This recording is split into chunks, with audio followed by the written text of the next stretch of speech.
أعوذ بالله من الشيطان الرجيم. بسم الله. اللهم إني أعوذ بك أن أشرك بك شيئا أعلم وأستغفرك لما لا أعلم. أعوذ بالله من الشيطان الرجيم. بسم الله الرحمن الرحيم. بسم الله الرحمن الرحيم. الحمد لله رب العالمين، وصلى الله وسلم على محمد وعلى آل محمد. اللهم صل وسلم على رسولنا نبينا محمد. أما بعد، بسم الله. أنا أعاني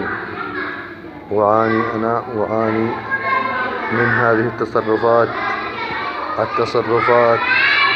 الشيطانية، التصرفات الغربية المنتشرة من طرف شياطين الإنس الذين يعبدون المال والدراهم والدنانير، من عباد الأموال ومن ركع الأموال ومن زهاد الأموال ومن مفكرين الأموال، الذين هم من شياطين الإنس، الذين قد انتشروا واحد تلو الآخر كالأغنام.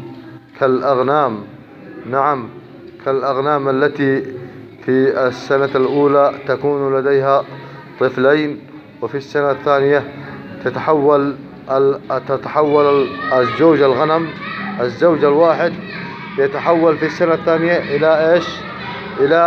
إلى 10 أزواج، إلى 10 أزواج، بدل ما كان غنمة وذكر وأنثى من الغنم، فبعد سنة يتحول الذكر والأنثى إلى 10 أغنام، وبعد سنتين يتحول الأغنام العشرة الأغنام تتحول بعد سنتين إلى 30 أو 20 غنمة. فهذه الأشخاص الذين هم شياطين الإنس المنتشرين، عباد الدنانير والأموال، الذين يعبدون ويركعون ويخضعون، يفعلون كل ما يناسب المال والربح، يبذلون جهدهم لكل ما يقايس الأرباح والأموال، ثم يضحكون على من لا يعرف، وعلى المستضعفين والمساكين، يضحكون عليهم ويشرحون لهم بأشياء مجربة وغير نافعة، يشرحون لهم أي طرق وأي تصرفات. المهم أنهم يأخذون منهم الساعات ويأخذون المشاهدات لكي يتمكنوا من أخذ الساعات والمشاهدات، ويتكون لهم ربح ويربحون الدولارات ويستلمونها. ثم تأتي السنة الثانية ويجمعون الساعات والمشاهدات فيستلمون الأموال والدولارات، بسبب أنهم يشرحون شيئا لا ينفع، فإنهم يضحكون علينا. فأنا لا أحكم على شخص ولا أخصص ولا أسب أحدا ولا أتكلم على أحد، بل أنا من بنفسي بحثت عن شيء أريد أن أعرفه وأريد أن أعمله في اليوتيوب، وبحثت فيطلع كل شيء يعني حطوني في دوامة. نعم، بحثت كيف أعمل كذا وكذا على يوتيوب، كيف أقوم بتفعيل كذا، كيف أجعل كذا وكذا، فإذا بي يطلع لي فيديوهات يعني يأتي عكس ما أقول، رغم أن العنوان الذي أكتبه أنا يطلع الفيديو يناسب العنوان، لكن يدخلني في دوامة ثانية. وإنهم يشرحون كما يقول المثل، قال: فما بني على باطل فهو باطل. يشرحون الأشياء التي تناسب عقولهم وهواهم، تناسب يعني حركات شيطانية، أنه يدخلك إلى هنا ويرفعك إلى هنا وينزلك إلى هنا ويدخلك إلى هنا، حتى يأخذ منك الساعات والوقت، ويكذبون. فمن كان يشرح شيئا وهو يعرف أنه كذب ويعرف أنه لا فائدة منه، أو يخطط بشيئا كي يكذب الساعات ثم يخسر الناس بالفاضي ويخسرنا من الوقت ويخسرنا من الرصيد، فأسأل الله أن يأخذه وأن يجعل المال هذا حرام في بطنه، وأن يصيبه بحادث أو يصيبه بزلزال يبعد عنه كل هذه الفرحة التي يضحك بها على الناس. فأنا أنصح كل شخص أن الأشخاص الذين يشرحون قبل أن يستلموا، لأن الأشخاص الفرحانين هم من يضحكون على الناس. أي شخص تراه يشرح وهو في غاية الفرح من أخذ الربح وأخذ المال، فهذا الذي قد استلم وقد ربح والفرحة موجودة فيه، فاعلم أن هذا هو من سيلعبك، هذا هو من سيلعب عليك ويأخذ عليك الوقت ويتلاعب عليك. لأن الله تعالى يقول في كتابه الكريم: إن الله لا يحب الفرحين. ونزلت هذه الآية بسبب عن قارون لما كان يفرح بما آتاه الله، فرح ثم قال في نفسه وتكبر وتغطرس، تكبر وقال: إنما أوتيته على علم عندي.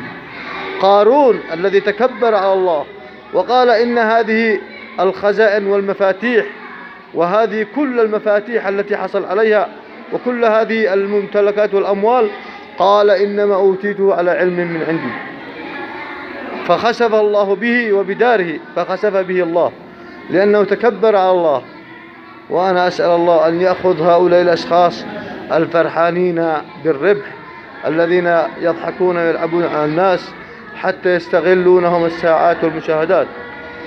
إذ قال له الآية، قال الله عز وجل: إن قارون كان من قوم موسى فبغى عليهم وآتيناه من الكنوز ما إن مفاتحه لتنوء بالعصبة إلى القوة، إذ قال له قومه لا تفرح إن الله لا يحب الفرحين، قال إنما أوتيته على علم عندي أو لم يعلم أن الله قد أهلك من قبله من القرون من هم أشد منهم قوة ولا يسأل عن ذنوبهم المجرمون، فخسفنا به وبدار الأرض فانظر كيف كان عاقبة المجرمين. لأن قالوا له قومه لا تفرح إن الله لا يحب الفرحين، يفرح بعروض الدنيا وأموال الدنيا. هذا الفرح الذي هو مكروه، هذا الفرح الذي هو لا يحبه الله عز وجل، لأنهم يفرحون بأنهم يلعبون على الناس ويأخذون عليهم الساعات والمشاهدات، ومع ذلك نخسر الرصيد ونخسر الوقت ولا نستفيد منهم شيئا. ولا يعني أنا أبحث عن كيف أعمل كذا كذا في يوتيوب، يطلع لي واحد يقول كيف تعمل كذا كذا في الفيسبوك، كيف أعمل كذا كذا في اليوتيوب، يطلع واحد كيف تعمل كذا كذا في التيك توك، كيف أعمل كذا وكذا كيف أعمل يطلع لي واحد، يعني يطلع شخص يقول لك يطلع نفس الذي أنا أريد، يطلع نفس الشخص الذي أريده أنا، ولكن أنا معي هاتف أريد أن يشرح لي بالهاتف، يطلع يشرح لك بالكمبيوتر، والذي عنده هاتف يطلع لك يدخلك في دوامة ويحطك بدوامة. يعني أنا معي التلفون الهاتف أريد واحد يشرح لي بالهاتف، يطلع الشرح الذي يريده أنا يطلع واحد يشرح بالكمبيوتر، الشرح الذي أريده يطلع عند شخص موجود، بس إن هذا الشخص يطلعه في الكمبيوتر. الشخص الذي أريده أنا موجود عند هذا الشخص الذي طلع في البحث، طلع الشرح الذي أريده طلع في اليوتيوب عندما كتبته أنا على حسب العنوان، فطلع الشرح الذي أريده أنا والعنوان الذي أريده، ولكن ليس بالهاتف، يطلع بالكمبيوتر، ويطلع شخص ثاني بالهاتف لكن يدخلك في دوامة ولا يناسبك شرحه.